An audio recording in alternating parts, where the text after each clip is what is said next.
Hey CJ, this is Mrs. Skogland. Just wanted to give you some feedback on your summer assignment. So we're mostly going to talk through Chapter 8 Play, since that was the one that you had starred, but I'll kind of reference some other parts of your project as we go through the video as well.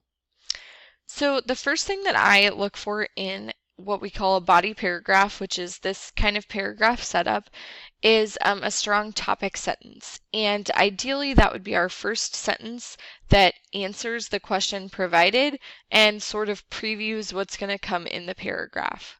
I think you did a nice job of having topic sentences, CJ. So like this one, you tell me they all like bring happiness. So you're sort of starting that compare and contrast for these three areas. So that was good.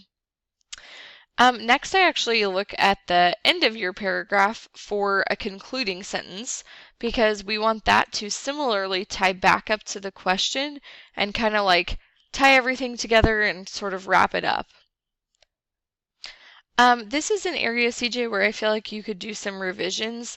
Like for this one, you just kind of say, in my experience, joyfulness comes with a playful mindset, but that doesn't tie super cleanly back to all three areas of play and to the question.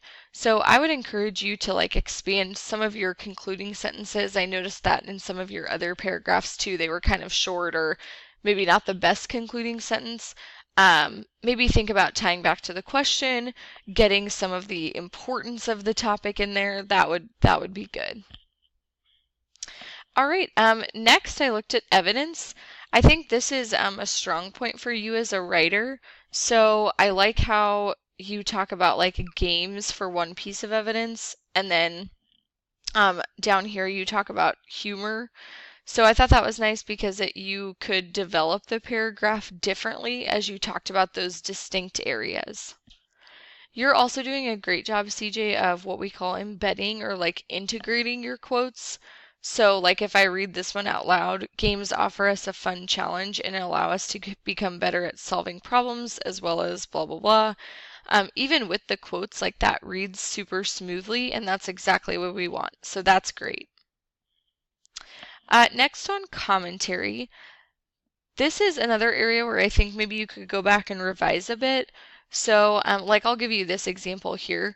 Commentary, what we want is to kind of you take the quote that you provided and really analyze how that meets the question or why the quote's important or whatever. So like for this one, you are talking about humor in the quote, but then notice you just jump right to joyfulness after that. Or in this one, like you're talking about games, and I think you have a great quote about like games helping us do all these great things, but then you don't really talk about why that is. You're kind of just like, it affects us positively. So I think really expanding those quotes and digging into, you're expanding your commentary and digging into what the quote means would be good. Next, I looked at your conventions and citations. So citations looked perfect. Great job there. Conventions look pretty good. I can tell you definitely proofread. I would just encourage you to watch out for personal pronouns, especially you. That just comes across as really informal.